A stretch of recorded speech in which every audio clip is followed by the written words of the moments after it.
नमस्कार साथियों। आज एक बहुत महत्वपूर्ण विषय पर आपके बीच अपनी बात रखने आया हूं।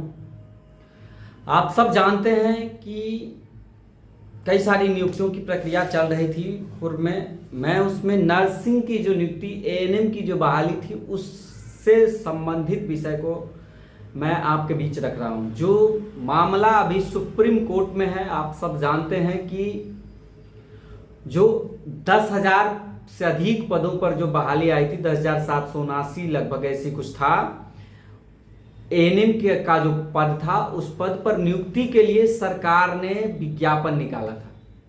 विज्ञापन निकालने के बाद जो है सो उस पर हजारों की संख्या में फॉर्म अप्लाई हुए। लगभग 60,000 से ऊपर बच्चों ने, एएनएम की छात्राओं ने फॉर्म भरा। उन लोगों को शॉर्ट लिस्ट किया गया। शॉर्ट लिस्ट इसलिए काउंसलिंग के लिए क्योंकि जो नियमावली थी, जिस नियमावली के तहत बहालियां निकाली गई थी, उस नियमावली में जिक्र था कि मार्क्स के बेसिस पे जॉब फाइनल होना है, फाइनल मेरिट बनना है। और उसी परिप्रेक्ष्य में जो है सो बीटीएससी ने शुरुआत में काउंसलिंग को लेकर के शॉर्टलिस्ट किया हाईएस्ट मार्क्स से लेकर लोएस्ट तक, और 3 गुना सीट के 3 गुना कैंडिडेट को काउंसलिंग के लिए बुलाने का फैसला किया। काउंसलिंग का टाइम भी एक तरह से पब्लिश किया जा चुका था। उसी दौरान जो है सो सरकार ने बीच में ही रूल बदलने की स्वीकृति दे दी।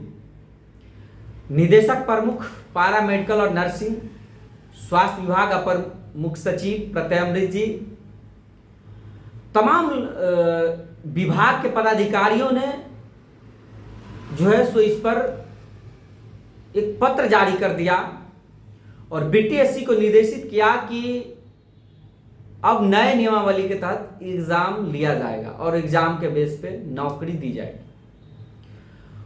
उसके बाद मैं ये आपको बात बता रहा हूं, एग्जाम की जो बात है सो 5 अप्रैल 2023 को पूरे सभी नियुक्तियों में कैबिनेट की एक फैसला हुआ, जिसमें नीतीश कुमार जी कैबिनेट के हेड हैं, आप सब जानते हैं।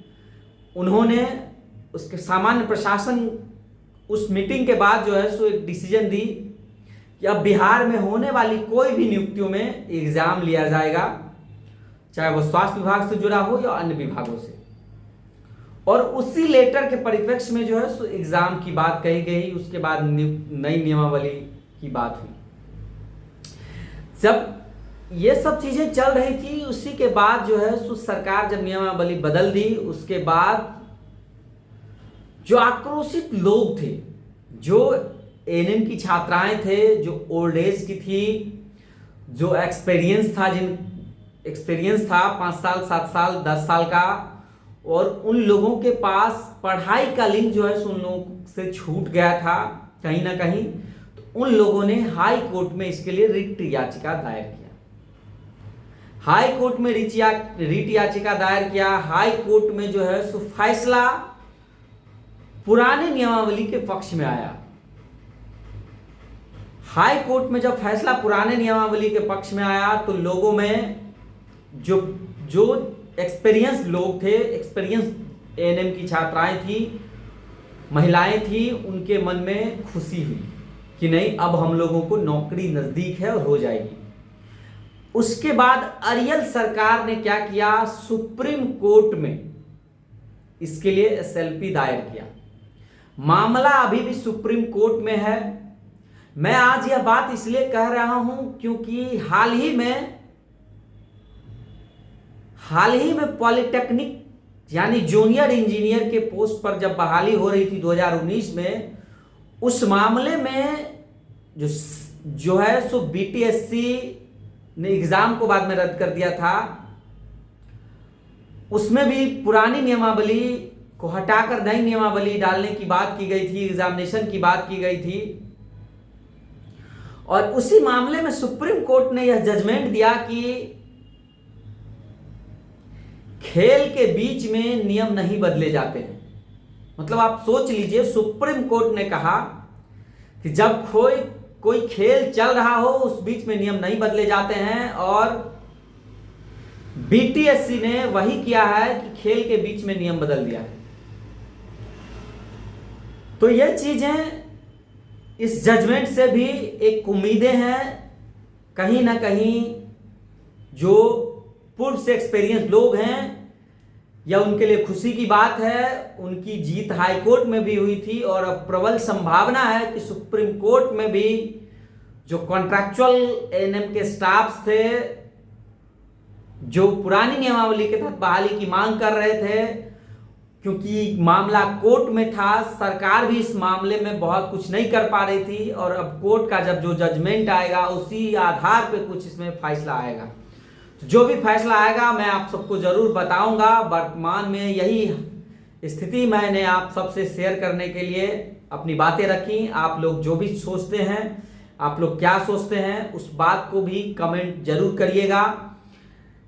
इस पर जिन लोगों ने एग्जाम दिया है उन लोगों की भी इच्छा है, उन लोगों ने भी इसके लिए कमर कस ली है।